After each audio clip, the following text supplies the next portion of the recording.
Le petit matin Sud Radio, 5h-7h, Benjamin Glaise. 6h41 sur Sud Radio, la vie en vrai. Depuis la prise de fonction d'Elon Musk dans l'administration de Donald Trump, les ventes de voitures Tesla sont en chute libre en Europe et notamment en France. Ce matin, je reçois le patron d'une entreprise qui a décidé d'annuler sa commande de Tesla. Bonjour Romain Roy. Bonjour aux auditeurs. Et merci d'être avec nous, Romain Roy, ce matin sur Sud Radio. Vous êtes le directeur du groupe Roy Énergie, basé à Toury, en Eure-et-Loire. Vous aviez commandé précisément 15 voitures Tesla, commande que vous avez décidé finalement d'annuler. Pour quelles raisons, Romain Roy, précisément? Pourquoi avez-vous souhaité faire machine arrière? Mais déjà pour dire, on commande des Tesla depuis 2021, entre 5 et 15 par an. Cette année, on a besoin de 30 véhicules. On avait décidé de rapatrier 15 de nos véhicules sur une commande française et européenne parce que les technologies avaient rattrapé Tesla. Oui.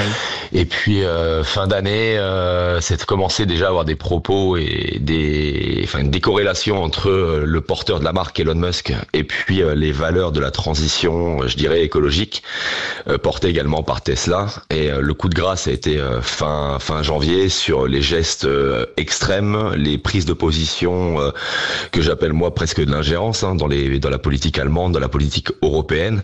Donc on a décidé de se désolidariser et fin janvier d'annuler la commande qu'on avait portée envers Tesla comme les 4 années précédentes parce qu'on voulait plus du tout se solidariser à cette marque. Annulation de commande, ça veut dire, j'imagine que ça a eu un coût pour votre entreprise ?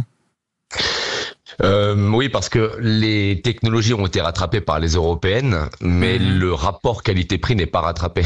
À performance identique, peut-être finition supérieure quand même, il faut le dire, les européennes sont mieux finies, des constructeurs plus anciens. On a à peu près 10 000 euros d'écart par véhicule, donc la société va faire un effort supplémentaire de 150 000 euros pour les 15 commandes supplémentaires qu'on rapatrie sur le sol français et européen. Alors, j'ai pas les chiffres précis, mais il y a plusieurs centaines de personnes en France qui travaillent pour Tesla. Vous avez pas peur en prenant cette décision que ça retombe un peu sur eux finalement, parce qu'ils sont pas pour grand chose? On a des discussions avec les commerciaux, personnes qui étaient engagées Tesla. C'est pas contre leur personne à eux qu'on envoie un message.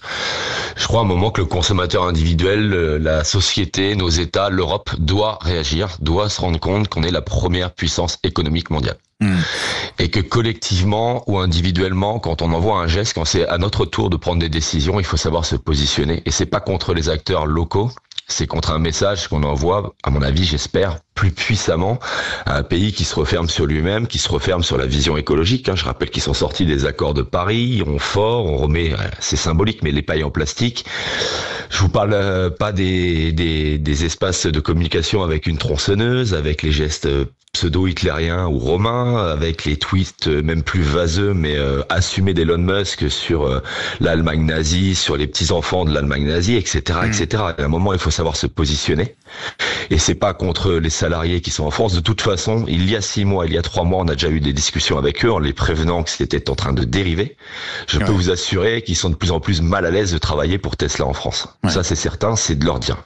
Est-ce que vous appelez vous-même là sur Sud Radio les patrons d'entreprises qui nous écoutent ou les particuliers de ne pas acheter Tesla?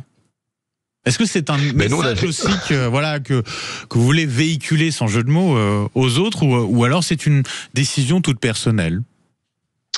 La décision, elle est d'abord personnelle, mais elle est incitative. Je ne pense pas qu'il faut s'en prendre à un propriétaire de Tesla ou quelqu'un qui veut faire de la mobilité électrique. Bien sûr. S'il a choisi Tesla, personnellement, c'est son choix, il faut le respecter. Tout à fait. Néanmoins, un symbole fort, ça serait peut-être de désigler la voiture.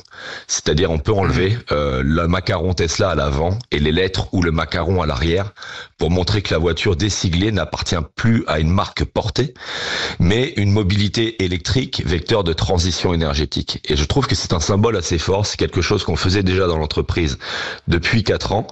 Et je me suis aperçu que plusieurs propriétaires individuels le faisaient également. Et je trouve que c'est un acte qui ne dégrade dégrade pas votre véhicule, qui ne dégrade pas votre image, mais qui porte une vision de transition énergétique et plus une solidarité à un dirigeant qui pourrait être jugé comme outrancier ou extrême. En tout cas, ce choix, il appartient à chacun. Effectivement, pas d'appel à la violence, c'est important de le préciser. Voilà, qu'il n'y ait pas de confusion sur ce sujet. En tout cas, un grand merci, Romain Roy, d'avoir été avec nous ce matin sur Sud Radio. C'est important de vous entendre, directeur du groupe Roy Énergie, basé à Toury, en Eure-et-Loire. Très bonne journée à vous.